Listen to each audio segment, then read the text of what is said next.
मेरी माँ की दवाइयाँ थी, कितना नुकसान हो गया मेरा। साला पूरा बाजार हमारी वजह से ही चलता है और फिर भी लोग तमीज नहीं सीखते। ओ मैडम, आवाज नीचे। जानती है किससे बात कर रही है? इंस्पेक्टर कालिया सिंह नाम है हमारा। यहाँ की हवा भी हमसे पूछ के चलती है और तू हमें कायदा सिखा रही है। कानून की वर्दी पहनी है आपने, गुंडों की नहीं। गलती आपकी थी, माफी आपको मांगनी चाहिए। माफी? मैं कालिया सिंह माफी मांगेगा? बहुत गर्मी है ना तेरे अंदर, आज सारी गर्मी निकालता हूँ। कालिया ने हाथ बढ़ाया, लेकिन अवनी ने पलक झपकते ही उसका हाथ मरोड़ दिया। तभी अवनी को याद आया, माँ घर पर माँ अकेली है। अगर यहाँ झगड़ा बढ़ा तो वह थाने के चक्कर में फंस जाएगी और माँ की देखभाल कौन करेगा? वैसे भी सिविल ड्रेस में किसी पुलिस वाले पर हाथ उठाना कानूनन गलत हो जाएगा, चाहे वह पुलिस वाला गलत ही क्यों ना हो। उसने कालिया का हाथ छोड़ दिया।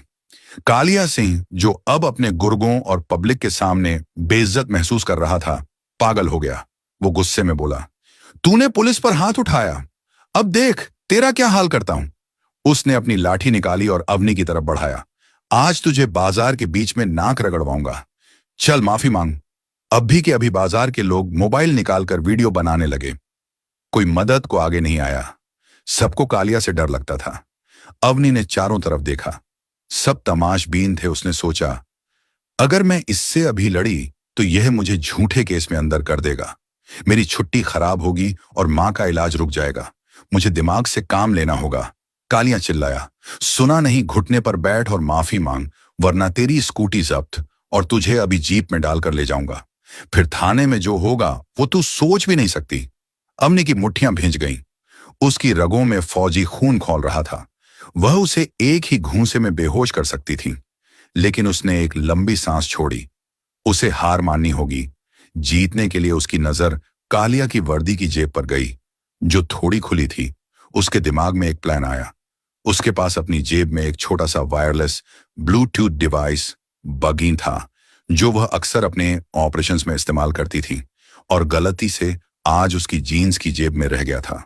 अवनी ने अपनी आंखों में झूठा डर दिखाया। नहीं सर, प्लीज मुझे जाने दीजिए, मेरी माँ बीमार है।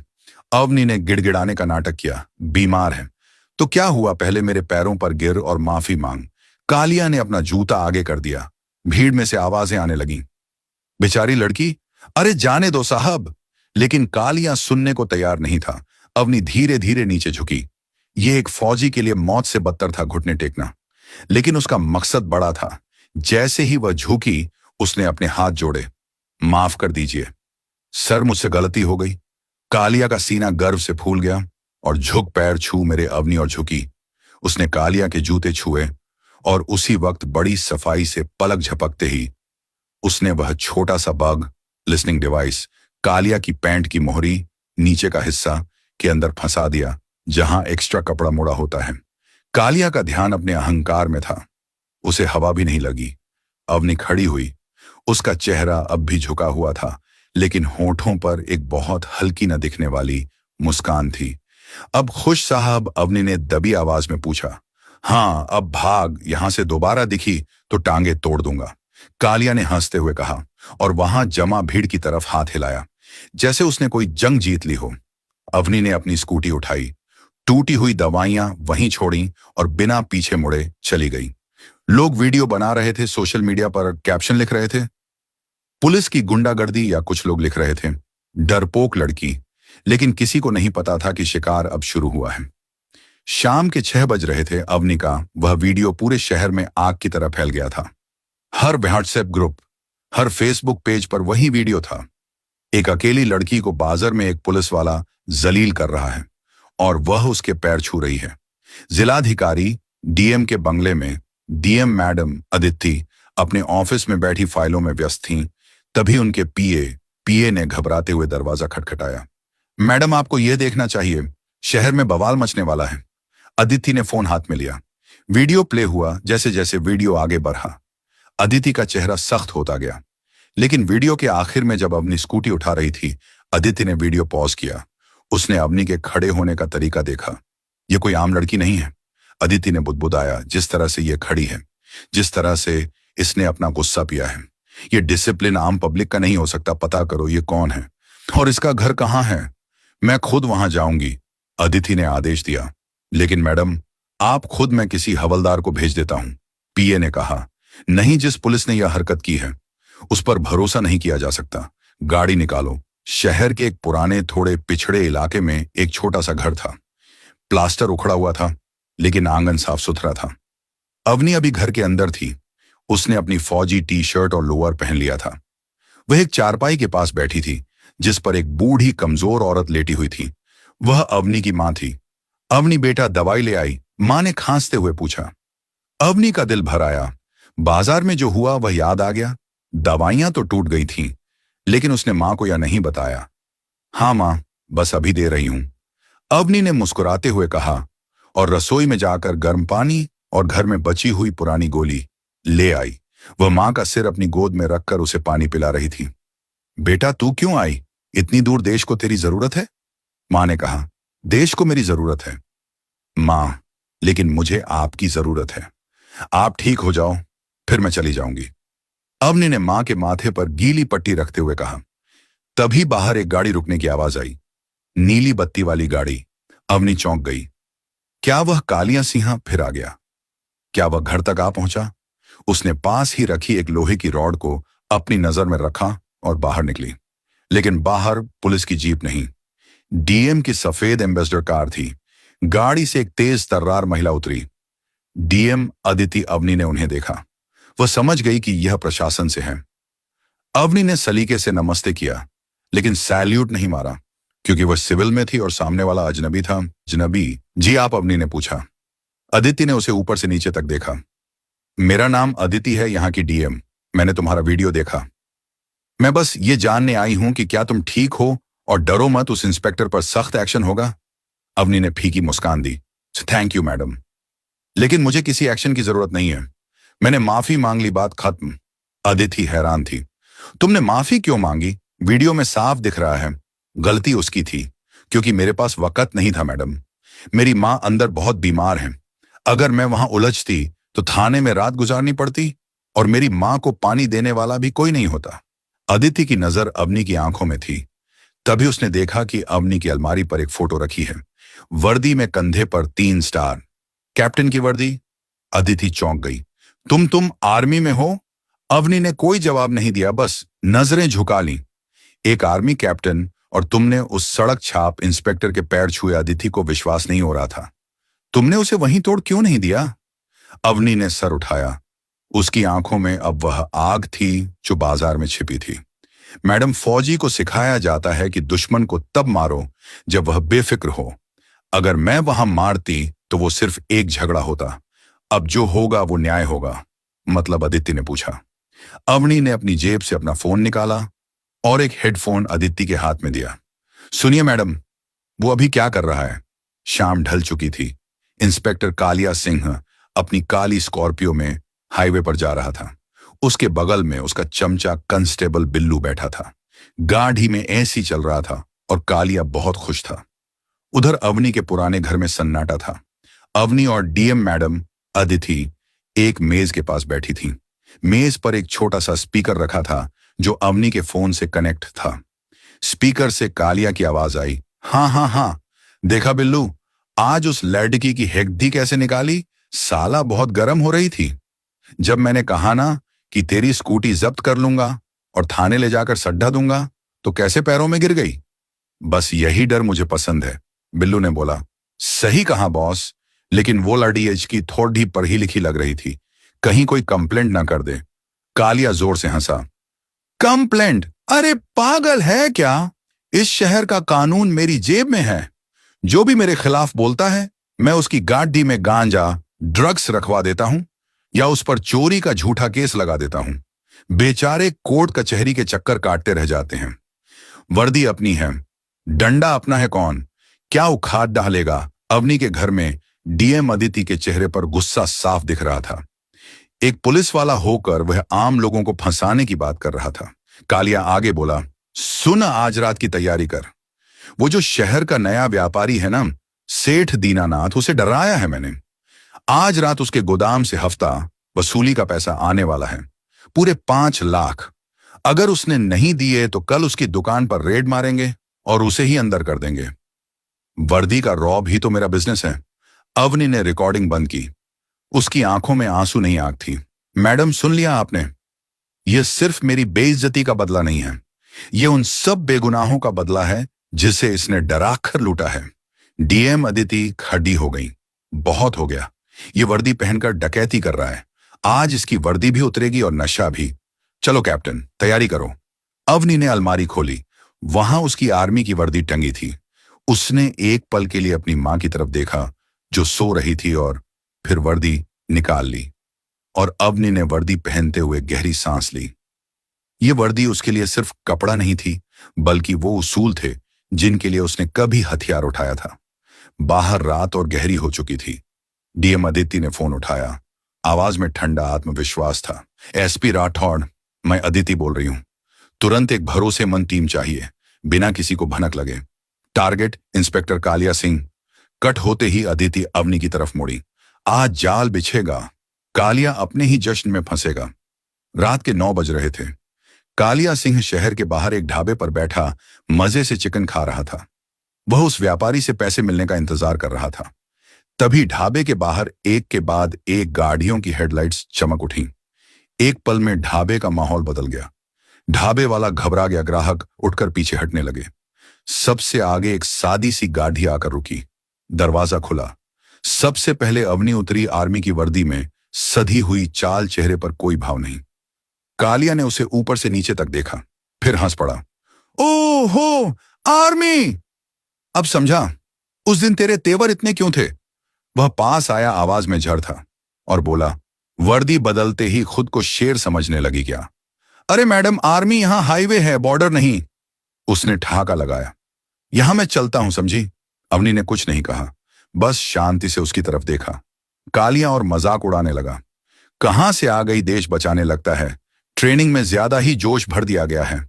उसी पल पीछे से और गाड़ियां हम आकर रुकी। इस बार सायरन नहीं, बस भारी मौजूदगी। बीच वाली गाड़ी का दरवाजा खुला। डीएम अदिति बाहर उतरी। सादा सूट हाथ में, फाइल, चेहरा बिल्कुल शांत।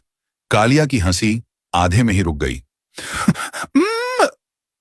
मैडम, उसकी आवाज पहली बार लड़खड़ाई। ढाबे पर सन्नाटा ऐसा था कि हवा चलने की आवाज भी साफ सुनाई दे रही थी। कालिया के हाथ से चिकन का टुकड़ा छूटकर प्लेट में गिर गया। उसके गले में निवाला अटक गया था। वह कुर्सी से उठने की कोशिश कर रहा था, लेकिन उसके पैर ऐसे जम गए थे जैसे लकवा मार गया हो। डीएम अदिति ने अपनी फाइल को गाड़ी के बोनट पर रखा और धीरे धीरे कालिया की तरफ बढ़ी। उनके जूतों की ठक ठक कालिया के दिल की धड़कन बढ़ा रही थी। उनके पीछे एसपी राठौड़ और उनकी पूरी स्पेशल टास्क फोर्स खड़ी थी, जो सिपाही और हवलदार, बिल्लू और अन्य अभी कालिया के साथ बैठकर ठहाके लगा रहे थे। वे अपनी कुर्सियों से ऐसे खड़े हो गए जैसे करंट लगा हो। वे धीरे धीरे पीछे खिसकने लगे, कालिया को अकेला छोड़कर। अदिति ने अपनी ठंडी और सख्त आवाज में पूछा, क्या हुआ इंस्पेक्टर? अभी तो बहुत जोर से हंस रहे थे, हंसी रुक क्यों गई?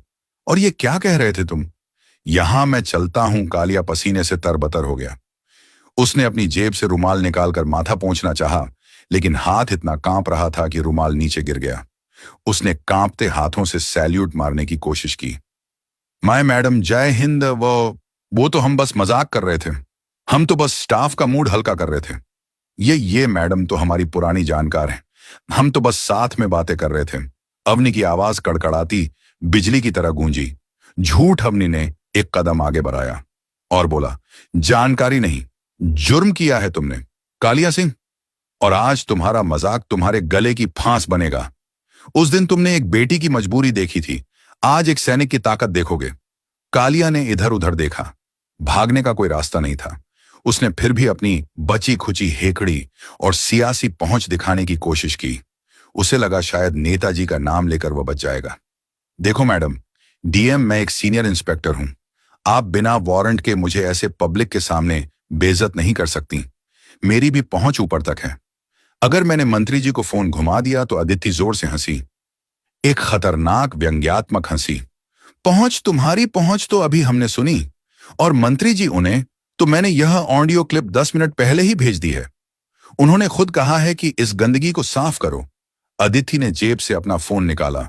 ब्लूटूथ स्पीकर अभी भी कनेक्ट था। उन्होंने प्ले का बटन दबाया।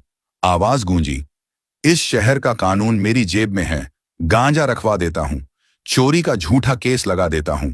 वर्दी अपनी, इन्हें डंडा अपना है। ढाबे पर मौजूद हर इंसान, हर ट्रक, ड्राइवर, वेटर और खुद एसपी राठौड़ ने वह रिकॉर्डिंग सुनी। कालिया का चेहरा हल्दी की तरह पीला पड़ गया। उसके पैरों तले जमीन खिसक चुकी थी। वह जानता था कि यह उसकी अपनी आवाज है। उसका अपना अहंकार ही उसका गवाह बन गया था। विद्रोह और बिल्लू की गद्दारी। तभी कालिया का खास चमचा बिल्लू, जो अब तक कांप रहा था, अचानक चिल्लाया, मैडम मैडम, मुझे माफ कर दीजिए। ये सब कालिया सर करवाते थे। हम तो मजबूर थे, ये हमें सस्पेंड करने की धमकी देते थे। कालिया ने मुड़कर बिल्लू को देखा। उसकी आंखों में विश्वासघात का दर्द था। डूबते जहाज से चूहे सबसे पहले भागते हैं, और आज कालिया का जहाज डूब चुका था। अदिति ने फोन बंद किया। एएसपी राठौड़, अदिति ने आदेश दिया, सुना आपने, यह नमूना आपके डिपार्टमेंट का है। वर्दी पहनकर उगाही निर्दोषों को फंसाना और एक आर्मी ऑफिसर के साथ बदतमीजी, इसे अभी और इसी वक्त सस्पेंड किया जाता है। Yes ma'am. एसपी राठौड़ आगे बढ़े। उनके हाथ में हथकड़ी चमक रही थी। हिसाब अभी बाकी है। 1 मिनट सर। अवनी ने हाथ उठाकर एसपी को रोका। अरेस्ट करने से पहले कुछ पुराना हिसाब बाकी है। अवनी धीरे धीरे कालिया के बिल्कुल करीब गई। कालिया की नजरें झुक गई थीं। वह अवनी की आंखों में देखने की हिम्मत नहीं जुटा पा रहा था। उस दिन तुमने कहा था ना कि मेरी गर्मी निकालोगे, अवनी ने धीरे से पर भारी आवाज में कहा। तुमने मेरी मां की दवाइयां तोड़ी थीं। तुमने मुझे बाजार के बीच जलील किया था। कालिया कुछ बोलने ही वाला था कि छटाक एक जोरदार थप्पड़ कालिया के गाल पर पड़ा। थप्पड़ इतना तेज था कि उसकी गूंज दूर तक गई। कालिया लड़खड़ाकर उसी कुर्सी पर जा गिरा जिस पर वह बैठकर अभी राजा बना हुआ था। ढाबे में मौजूद लोगों के रोंगटे खड़े हो गए। कुछ लोगों ने तो धीरे से ताली भी बजानी चाहिए, पर माहौल की गंभीरता देख रुक गए। अवनी ने कालिया के कॉलर को मुट्ठी में भींचा और उसे झटके से सीधा खड़ा किया।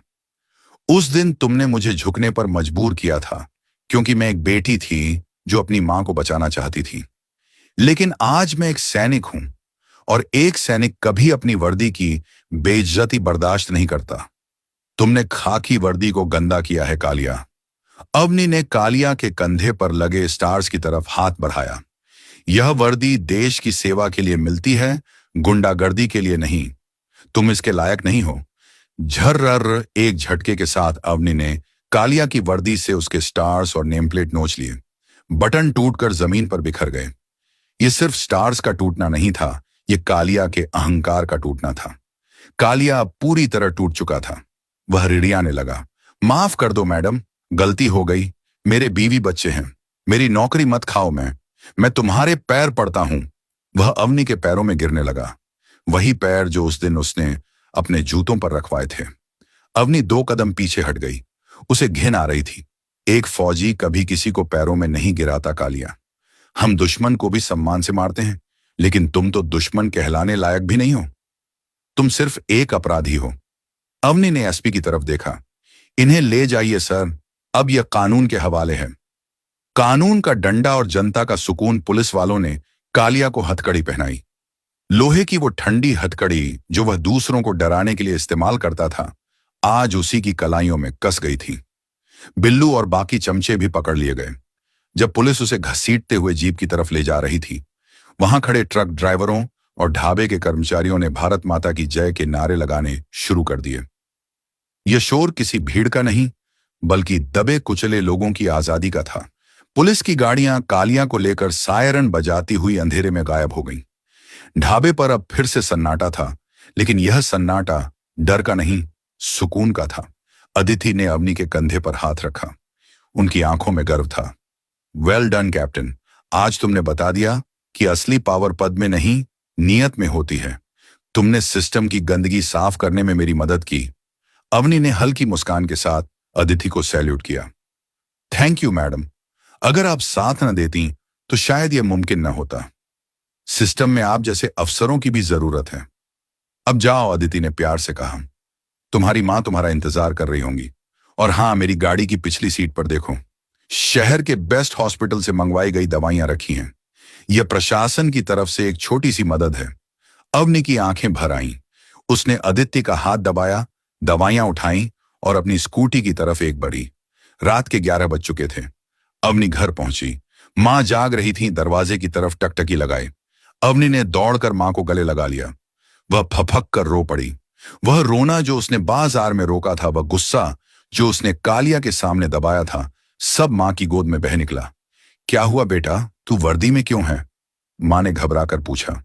अवनी ने आंसू पोंछे और मां को दवाई दी। कुछ नहीं मां, बस आज ड्यूटी पूरी करके आई हूं। अब शहर भी ठीक हो गया है और तुम भी ठीक हो जाओगी। निष्कर्ष, बुराई चाहे कितनी भी ताकतवर क्यों ना हो, सच्चाई और अनुशासन के सामने उसे एक दिन घुटने टेकने ही पड़ते हैं। कालिया सिंह का अंत अवनी की एक नई शुरुआत थी। दोस्तों, हमें इस कहानी से यह गहरी सीख मिलती है कि धैर्य सबसे बड़ा हथियार है। अवनी ने बाजार में गुस्सा पी लिया क्योंकि वह जानती थी कि सही वक्त पर वार करना ज्यादा असरदार होता है। पद की गरिमा, चाहे पुलिस हो या आर्मी, वर्दी सेवा के लिए है, रौब झाड़ने के लिए नहीं। विनम्रता कमजोरी नहीं, झुकने का मतलब हारना नहीं होता। कभी कभी एक शेर भी शिकार करने के लिए पीछे हटता है। दोस्तों, यह कहानी केवल मनोरंजन और शिक्षा के उद्देश्य से बनाई गई है। इसमें दिखाए गए सभी पात्र, घटनाएं और संवाद काल्पनिक हैं। किसी भी वास्तविक व्यक्ति, संस्था या घटना से इनका कोई संबंध नहीं है। कृपया इसे केवल कहानी के रूप में देखें और इसका आनंद लें। हम किसी की भावनाओं को ठेस पहुंचाना नहीं चाहते।